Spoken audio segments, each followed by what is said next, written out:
She has the most dedicated fan base on the planet, bar none. And she may no longer be feeling 22, she's definitely feeling fearless with her latest album. All about the albums of Taylor Swift and more coming right up.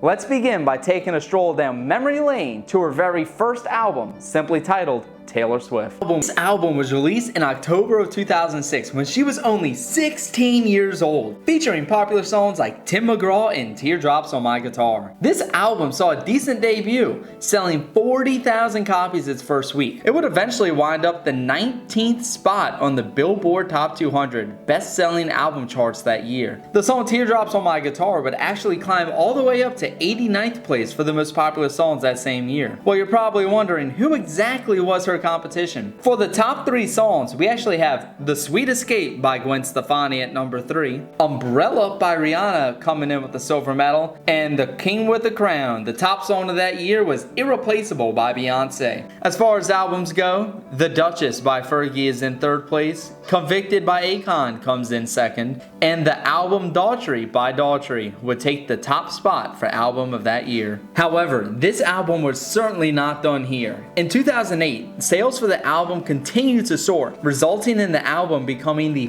5th best-selling album for 2008. Number 1 that year was Alicia Keys' album As I Am. Taylor Swift's album would go on to spend a crazy 157 weeks on the top 200 charts, and by October 2020, it had sold over 5.75 million copies, resulting in it going multi-platinum. Her love story with the top of the charts was far from over. It was actually just beginning. In the same year, the singer released Fearless, which would go on to win a lot of awards, including the Grammy for Album of the Year. This album definitely helps to springboard her career to the success that it is today. Week 1 sales actually exceeded 500,000 copies sold, and by year's end, the album was its 66th best-selling of the year. In 2009, the album would actually explode in popularity, becoming the #1 album of the year. In 2008, she had 3 songs on the top 100, which included Love Story at 81st, Teardrops on My Guitar moving up from 89th place the year prior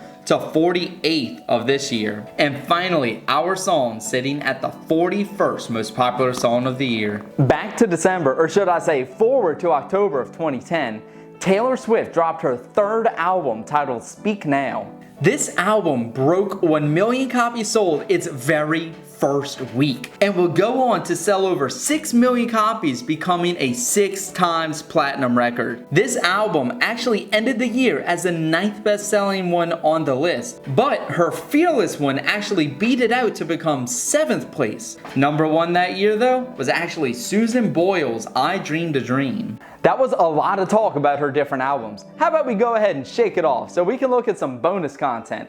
No, this is not your wildest dreams. Our Taylor Swift piece is on her YouTube channel. She started her channel on September 20th, 2006 and has achieved some minor success. Coming in with 42.1 million subs, she is a behemoth. You can help us reach 100 by hitting the subscribe button if you like content like this. She's actually racked up an astounding 21.8 billion views at the time of recording. That's almost enough views for every human on the planet to watch a Swift video 3 times over. She actually has 32 videos with over 100 million views, 11 over 500 million, and 5 videos over the billion view mark. Her channel is actually the 33rd most viewed channel on the internet. Now, I bet you're wondering about how much money she's actually made from this channel. Music content on YouTube pays on average $3 per 1,000 views from our research after YouTube has taken their cut. This would mean that Taylor has brought home around $65.5 million from YouTube AdSense alone, which is coincidentally 65.5 million more than we've made. I'm sure that you know all too well that her next album is Red. Released in October of 2012, this album sold a massive 1.21 million copies easily, capturing that #1 spot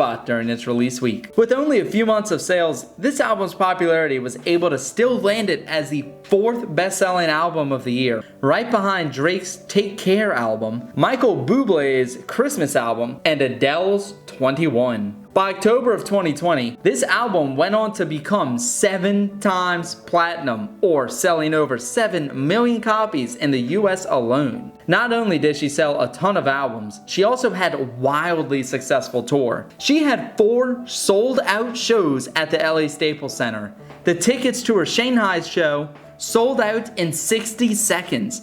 And by tour's end in 2014, she would gross over $150 million. We aren't out of the woods yet, y'all. There's still more to cover, including her 2014 1989 album. Is it a surprise that this album really sold over 1 million copies its first week? It also went on to be 9-fold platinum, breaking the 10 million units sold mark by the end of 2016. If you thought that 150 million for her Red Album tour was crazy, the 1989 tour earned $181 million. But here's the catch, just from the US portion of the tour. The entire worldwide tour brought in over $250 million, people. Billboard-wise, it ended 2014 as number 3 behind Beyonce's Beyonce album and the soundtrack to Frozen. In 2015, however, 1989 took the crown as the top album that year. Ready for it? Because in 2017, Taylor Swift dropped her Reputation album, making me seriously consider what my reputation is gonna be when this video airs. The sales for this album were absolutely insane, selling 2 million copies in the first week with around 700,000 the first 24 hours. It sold over 4.5 million copies worldwide. The next year, in 2018, it would actually be the best-selling album, beating out Post Malone's Beer Bongs and Bentleys, which held 3rd, and Drake's Scorpion album, taking the silver medal. Miss Americana was back in 2019 with her 7th album called Lover. This one was released with Republic Records, a different label, and sold a crazy 3 million copies in its opening week. This one actually set the Guinness World Record for the biggest selling album worldwide for a solo artist. It is estimated to have exceeded 5 million units sold and ended the year as the 4th best-selling album of 2019. This album might have a song titled 7, but in 2020, it was the 5th best-selling album. That's right. Coming up next is Folklore. While most of her albums have months of promotion, this one only had 16 hours. Releasing digitally and with a limited physical edition for the first week, this album got over 80 million global streams on Spotify for its opening day. Now, Spotify is reported to pay around 0.0032 cents per stream, so we estimate Swift made over $250,000 from Spotify. It is also reported that day one sales for the records exceeded 1.3 million copies. This album would go on to win Swift yet another Grammy for Album of the Year as well. Swift's gold rush isn't over yet.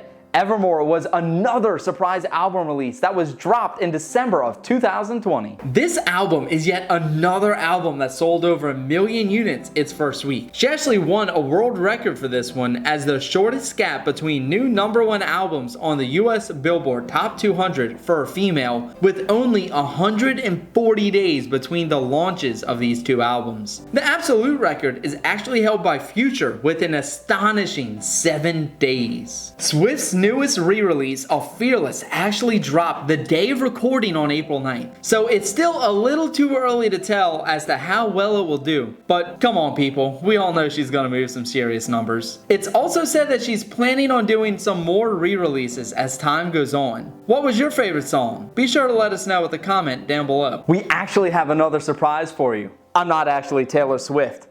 I'm your host Tom. This has been The Financial Fixation, and I'll see you in the next video.